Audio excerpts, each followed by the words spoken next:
Morning, and welcome to this event on EU-China relations with the President of the European Commission, Ursula von der Leyen. Welcome. I'm very glad to have you here. I'm Fabian Zulik, the Chief Executive of the EPC, and it's my pleasure to co-host this event together with Merix and Mikko Huotari. We at the EPC believe that cooperation between think tanks is very important, and that together we can increase the impact of what we think tanks do. So it's my pleasure to be able to work together for this seminal speech on EU-China relations. We truly live in a new era after the watershed moment of Russia's invasion, after all the global changes we have seen. And in the latest iteration of this perma-crisis, as we at EPC have called it, clearly the role of China is very important. It's very important to see how the global era is developing. The Geopolitical Commission is going to deal with an important country like China. So we are looking very much forward to the speech and the discussion which then will follow. And I'll hand over to Mikko to say a couple of words as well. Dear President, ladies and gentlemen, Fabian, a warm welcome also on behalf of the Mercator Institute for China Studies. Merix, my name is Mikko Huotari, I'm the Executive Director of this institute. We're very grateful for the opportunity to host this extremely important event and partner with EPC. I think it's a good expression of our cooperation in the past years. Our mission at Merix is getting China right, providing the best possible China analysis on developments in China, outside China, and on this most consequential relationship for the EU. We're grateful for the support of the Commission that has invested in independent knowledge on China over the past years, and we're very grateful for the support of our foundation and the partners and the members of our institute. And with that, I think I would like to hand over to the President for her speech, and we very much look forward to your introduction and then later to the discussion. Thank you so much for being here. Thank you.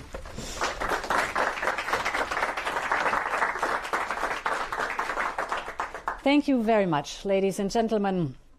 It's a real pleasure to be here at this very special event, co-hosted by two of Europe's most knowledgeable and independent-minded think tanks. In a time when global affairs are becoming harder to decrypt, and in an era where facts are routinely challenged, the work that you do at these think tanks has never been more important for Europe. Because it is only by having a deeper understanding of the world as it really is, not as we may wish it to be, that we can develop better informed policies. And this is why I believe think tanks are an essential part of our democracy. In just 10 years, Merix has developed a unique expertise in analyzing the political, economic, and social trends in China and how these impact Europe and the world. And we must preserve and uphold your right, and that of all think tanks, to be analytical and to be critical. So I want to express my solidarity with you and all the other individuals and institutions who have been unfairly sanctioned by the Chinese government.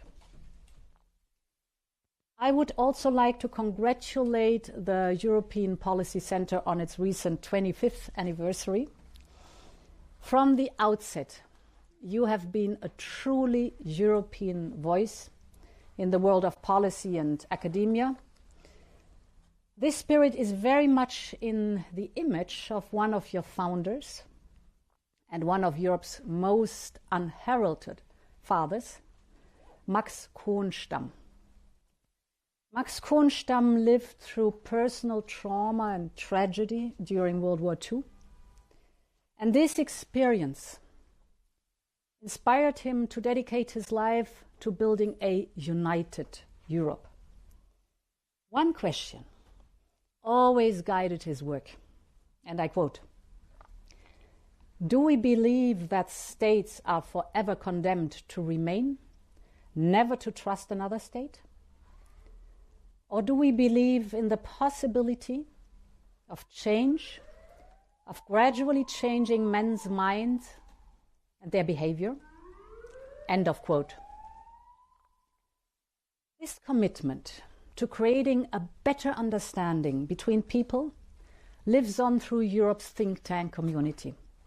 And it is this need to deepen our knowledge of a rapidly changing world that brings us here to discuss Europe's policy towards China. Our relationship with China is one of the most intricate and important anywhere in the world. And how we manage it will be a determining factor. A factor for our future economic prosperity and national security. China is a nation with a unique history, dating back from early civilization through the rise and fall of dynasties. Its philosophers have shaped culture and society in much of today's world, from Lao Tzu's teaching about living in harmony with nature to the ethical values of Confucius. The four great inventions of ancient China, the compass, gunpowder, papermaking, and printing, revolutionized world civilization. But this latest era is in many ways one of the most remarkable chapters in that long, winding, and often turbulent history. In less than 50 years, China has moved from widespread poverty and economic isolation to be the world's second largest economy and a leader in many cutting-edge technologies. Since 1978, growth has averaged over 9% per year, and more than 800 million people were lifted out of poverty. This is one of the greatest accomplishments of the past half-century.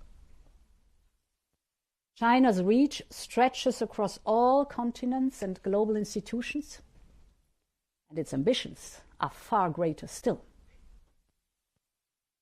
Through the Belt and Road initiatives, it is the largest lender to developing countries. And its economic, industrial, and military power puts into question any notion of China itself being still a developing country. We heard that last October when President Xi told the Communist Party Congress that by 2049 he wanted China to become a world leader in, and I quote, "composite national strength and international influence," end of quote. Or to put it in simpler terms, he essentially wants China to become the world's most powerful nation. Given its size and global influence, it is positive that China's economy has eventually reopened after COVID. And it is good that our citizens, businesses, and diplomats are able to exchange once again. Because understanding each other starts with speaking with one another. But at the same time, we are concerned by what is behind this return to global stage, defining a European strategy towards China, defining what success looks like, must start with a sober assessment of our current relations and of China's strategic intentions. Our relationship with China is far too important to be put at risk by failing to clearly set the terms of a healthy engagement. It is clear that our relations have become more distant and more difficult in the last few years. We've seen a very deliberate hardening of China's overall strategic posture for some time. And it has now been matched by a ratcheting up of increasingly assertive actions. There was a stark reminder of that last week in Moscow during President Xi's state visit. Far from being put off by the atrocious and illegal invasion of Ukraine, President Xi is maintaining his no-limits friendship with Putin. But there has been a change of dynamic in the relationship between China and Russia. It is clear from this visit that China sees Putin's weakness as a way to increase its leverage over Russia. And it is clear that the power balance in that relationship, which for most of the last century favored Russia, has now reversed. Most telling were President Xi's parting words to Putin on the steps outside the Kremlin when he said, and I quote, "Right now there are changes, the likes of which we haven't seen for 100 years. And we are the ones driving these changes together." End of quote. As a permanent member of the Security Council, China has a responsibility to safeguard the principles and values that lie at the heart of the UN Charter. And China has a responsibility to play a constructive role in advancing a just peace. But that peace can only be just if it is based on upholding the sovereignty and the territorial integrity of Ukraine. Ukraine will define the terms of a just peace that requires the withdrawal of invading troops. Any peace plan which would in effect consolidate Russian annexations is simply not a viable plan. We have to be frank on this point. How China continues to interact with Putin's war will be a determining factor for EU-China relations going forward. And of course, China itself has also taken a more assertive stance in its own neighborhood. The show of military force in the South China Sea and East China Sea and at the border with India directly affect our partners and their legitimate interests. We also underscore the importance of peace and stability in the Taiwan Strait. Any weakening of regional stability in Asia, the fastest growing region in the world, affects global security, the free flow of trade, and our own interests in the region. The grave human rights violations occurring in Xinjiang are also a cause of great concern, as laid out in the recent report of the UN High Commissioner for Human Rights. How China meets international obligation regarding human rights will be another test for how and how much we can cooperate with China. Just as China has been ramping up its military posture, it has also ramped up its policies of disinformation and economic and trade coercion. This is a deliberate policy targeting other countries to ensure they comply and conform. We saw it when China responded to the opening of a Taiwan office in Vilnius, by taking retaliatory measures against Lithuania and other European companies.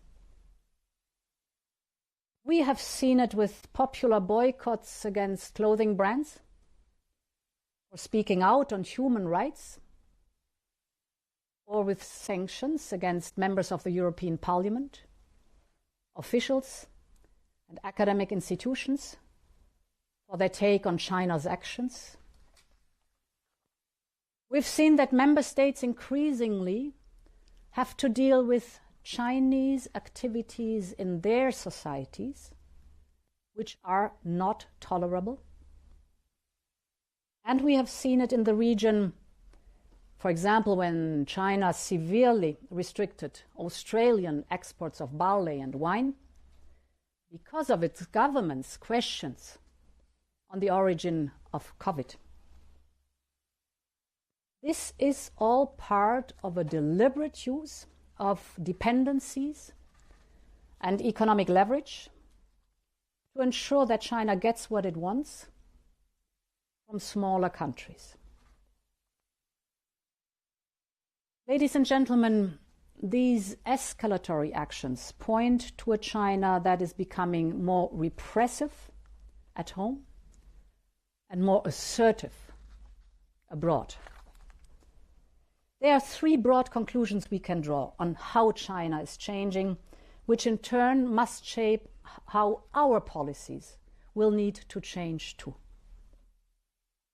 The first is that China has now turned the page on the area of reform and opening and is moving into a new era of security and control.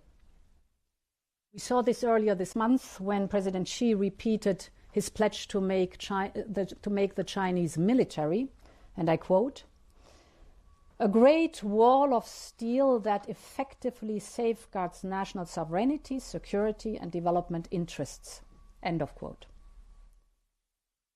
We saw it with Beijing's Global Security Initiative, which it seeks to embed in UN documents and international discourse more widely.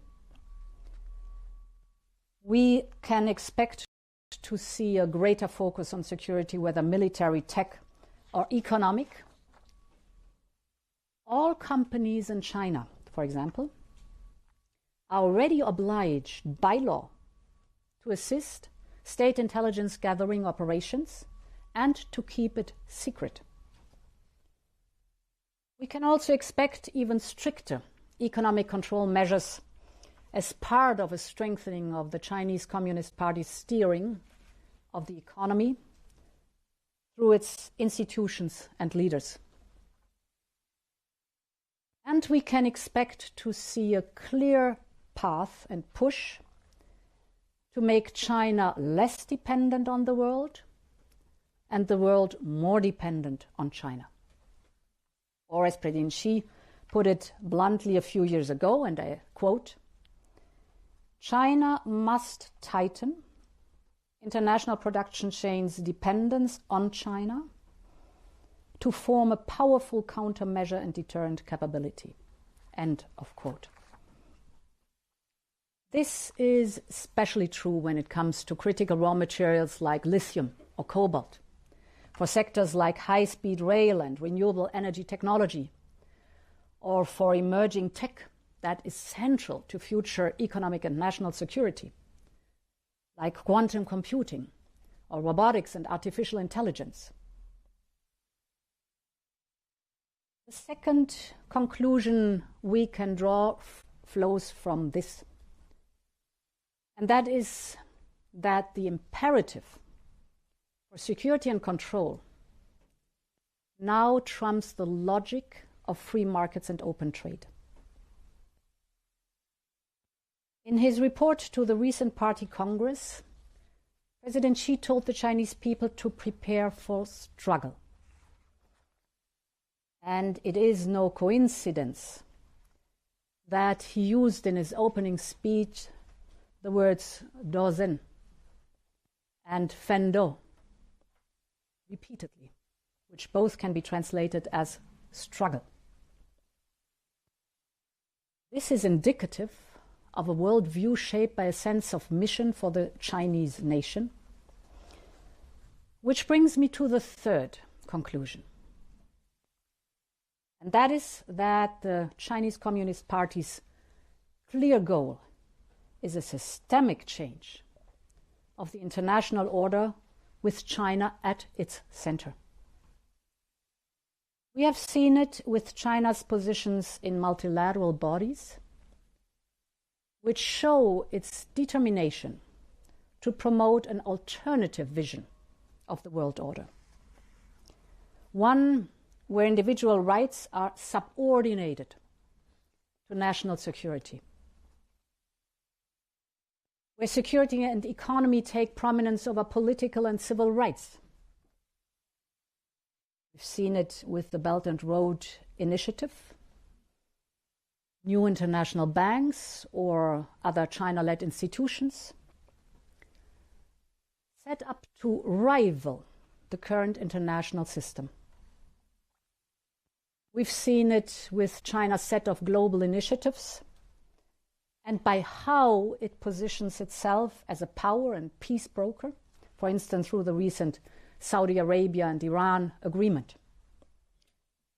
And we have seen the show of friendship in Moscow, which says 1,000 words about this new vision for an international order. Ladies and gentlemen, with all this in mind, our response must start by working to strengthening the international system itself.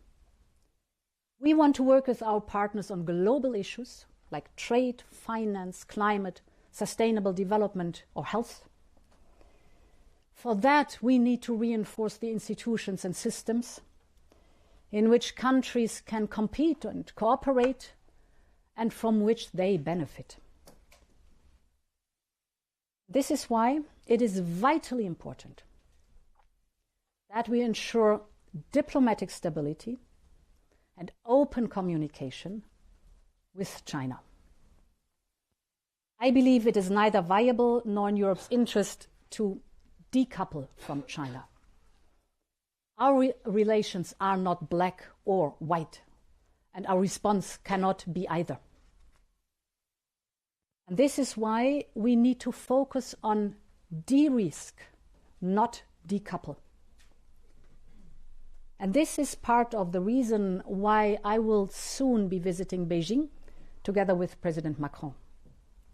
Managing this relationship and having an open and frank exchange with our Chinese counterparts is a key part of what I would call the de-risking through diplomacy of our relations with China.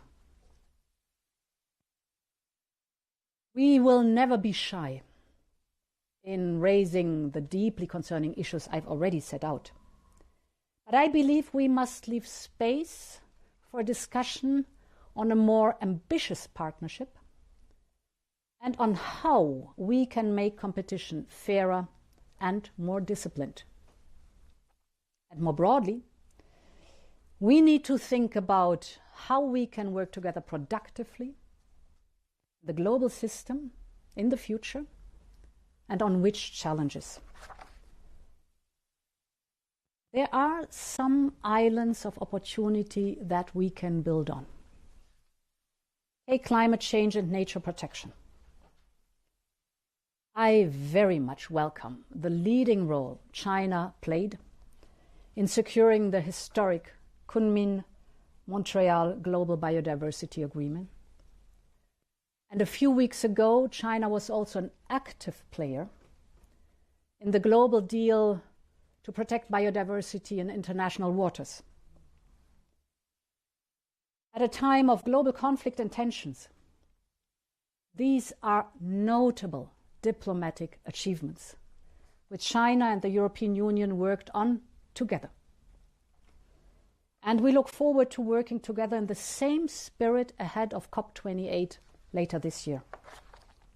And this shows what can be done when interests align And it shows that diplomacy can still work, whether on pandemic preparedness, nuclear non-proliferation, or global financial stability.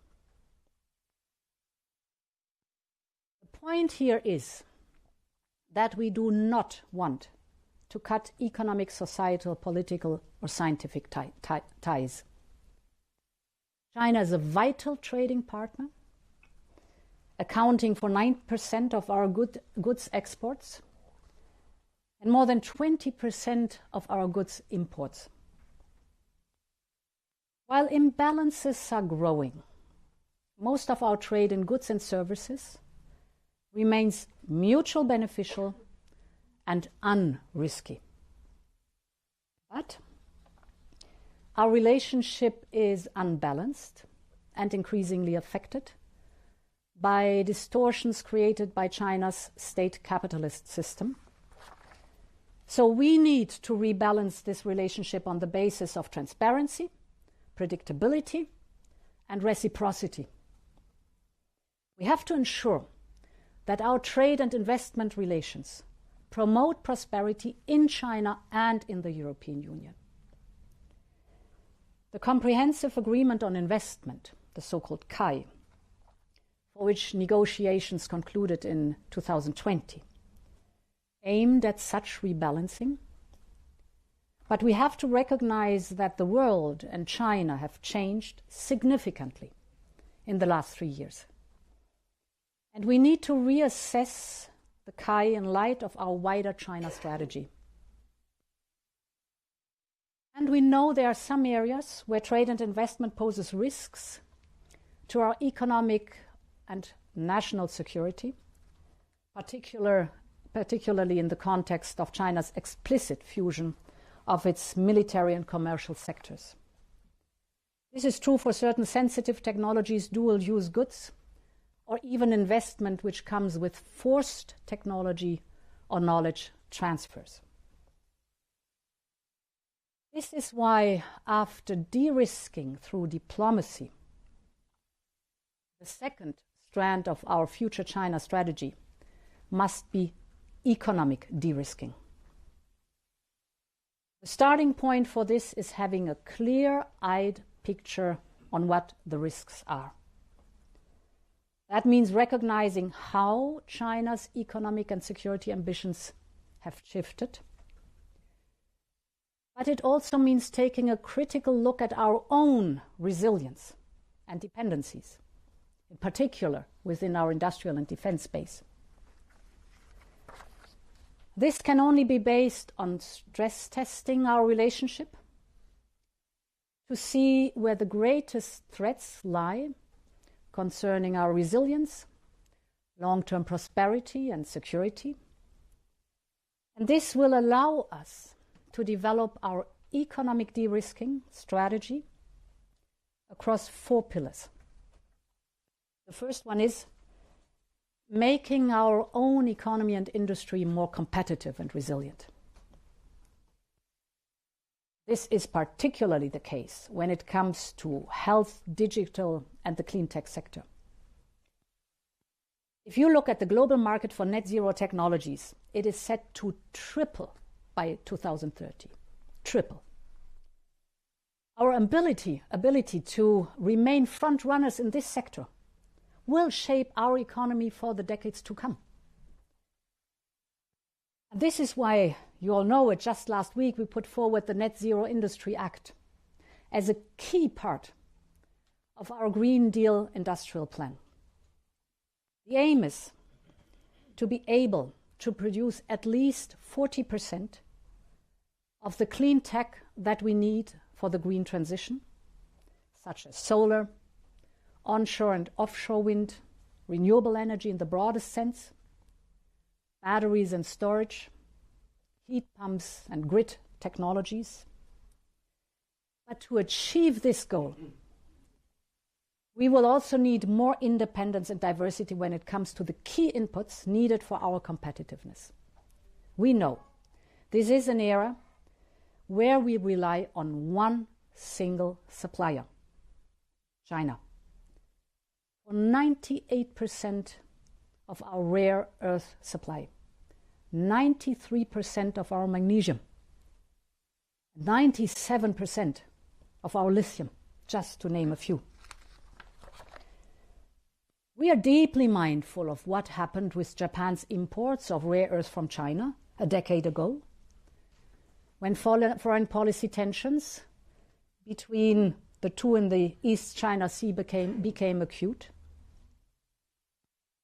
Our demand for these materials will skyrocket as the digital and the green transition speed up. Batteries that are powering our electric vehicles are forecasted to drive up demand for lithium by 17 times by 2050. This is why we have put forward the Critical Raw Materials Act to help diversify and secure our supply. And we need to think about this right across our single market to strengthen our resilience on cyber and maritime, space and digital, defense and innovation. The second part of this de-risking strategy is better using our existing toolbox of trade instruments. Over the past years, we've put in place measures to address security concerns, whether on 5G, the foreign direct investment, or export controls. We have given ourselves the tools to counter economic distortions, notably through the foreign subsidies regulation, as well as the new instrument to deter economic coercion. We now need the unity at EU level for bolder and faster use of those instruments when they are required, and a more assertive approach to enforcement. My third point. China's changing policies may require us to develop new defensive tools for some critical sectors. The European Union needs to define its future relationship with China and other countries in sensitive, high-tech areas, such as microelectronics, quantum computing, robotics, artificial intelligence, biotech, you name it. Where dual-use purposes cannot be excluded or human rights might be implicated, there will need to be a clear line on whether investments or exports are in our own security interest.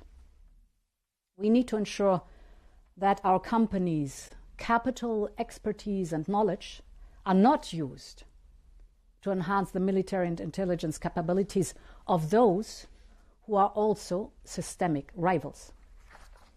So we have to look at where there are gaps in our toolbox which allow the leakage of emerging and sensitive technologies through investments in other countries. And this is why we're currently reflecting on if and how Europe should develop a targeted instrument on outbound investment. This would relate to a small number of sensitive technologies where investment can lead to the development of military capabilities that pose risks to national security. The Commission will present some initial ideas as part of our new economic security strategy later this year. This will map out where we need to strengthen our economic security and how to better use our trade and tech security tools. The fourth part of our economic de-risking strategy is alignment with other partners. On issues that concern our economic security, we have much in common with our partners around the world. This is especially true to our G7 and G20 partners, and those in the region and beyond who are often more integrated with China and more advanced in their thinking on de-risking. As part of this, we will focus on free trade agreements where we do not yet have them, such as with New Zealand, Australia, India, our ASEAN and Mercosur partners, on modernizing agreements where we have them, such as Mexico and Chile, and on better using the others that already exist. We will enhance cooperation on sectors such as digital and clean tech through the Trade and Technology Council with India or the EU-Japan Green Alliance. And we will invest in infrastructure in the region and beyond through the Global Gateway Strategy.